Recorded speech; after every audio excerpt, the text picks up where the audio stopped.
Hi, Pete Moore, Mart TV. Welcome to another gun test. This is the Merkel Helix Alpine. It's an unusual rifle because it's a straight pull and a switch barrel. Not so usual these days, but it shows a very different approach to the way the barrel is attached. The gun basically has a synthetic two-piece stock fore end here, which is detachable as we shall see when we go to the barrel change section, and the butt. The Alpinist has height and transverse adjustable combs. So you undo these two screws here, this comes up and down. Also, once this is pulled out, you can actually slacken these off and move the whole comb section left and right. As you can perhaps see here, I've moved the comb to the right. So when your head goes down to the stock, it's not angling over so much, it's more upright, which gives you a better side picture. It's very comfortable. Length pull is good. Trigger is nice big guard, reasonable pull. Feed is from a 3 or 5 round magazine, single column mag. This is a 5, it would be my choice over a 3. It's just personal preference, but really Merkel do this probably for more driven hunting, where you want a bit more capacity just in case. Typical of a European gun, it has no safety catch, instead it has a decocking system.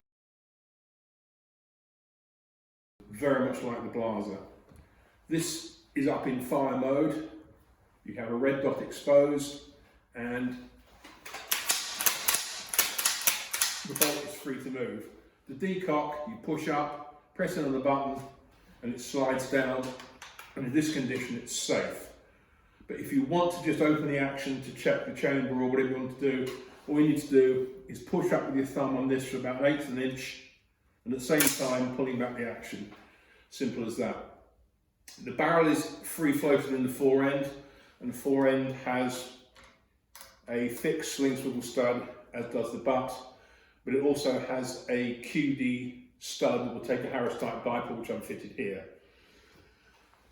Barrel on this gun is 22 inches. There are a number of caliber choices. This one is a 308, which makes a lot of sense.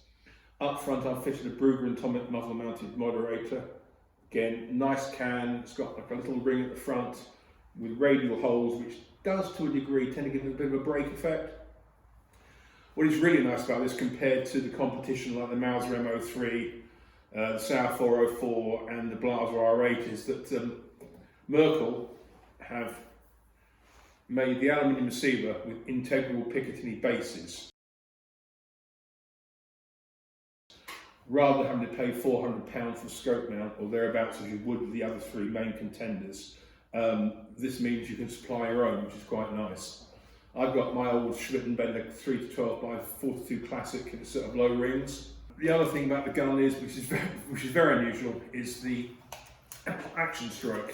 It uses a rotary bolt, a bit like an M16, that's cammed in and out of engagement on a carrier. But as you can see, it's an enclosed receiver, so nothing pops out the back like it would with a standard bolt gun or anything of that nature. The good thing about this is, when you're in the aim and when you're shooting, again as you shall see, often as you pull the bolt back, you tend to flinch away a bit. I'm not saying everybody does it, but it's one of those natural things.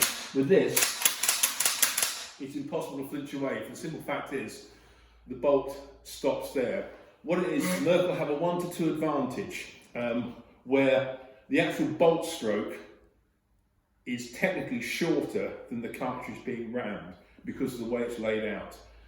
It's a clever system, but one of the things about it is that when you first use the gun, you feel a little bit like you're not pulling it back far enough or pushing it forward further enough. And it's a purely mental thing, and it takes a bit of time to get used to, but it's fast. As you can see, the handle is very nicely shaped. It's swept back, angled out, with a decent sized ball end on it, and it's really good to get hold of.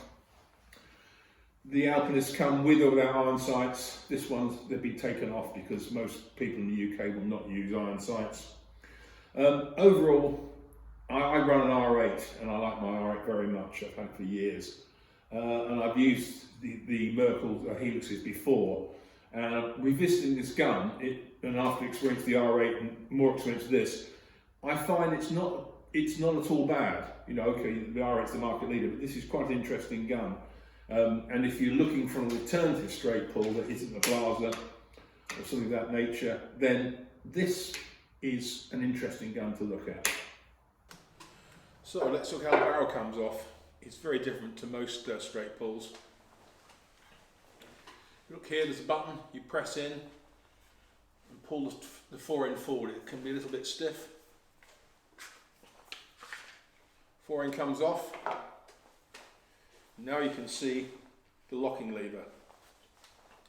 Before you go any further, you have two options on barrel change. If you do it the action shut, the bolt head comes out with the barrel. If you do it the action open, the bolt head stays in the bolt face. So let's do it with the barrel action shut. Pull this lever down here, like so, and literally just pull away. And that's it done. The bolt head remains within the barrel, and to take the bolt head out, you rotate it to 2 o'clock and pull it out. Simple as that. Reassemble, reverse order. Bolt head goes in, locks. There's witness marks here in red at 12 o'clock. Make sure that they're both in line. Feed the barrel chase back into the action, keeping it parallel. It slots in. And lift up this lever all the way. Push it forward till it locks.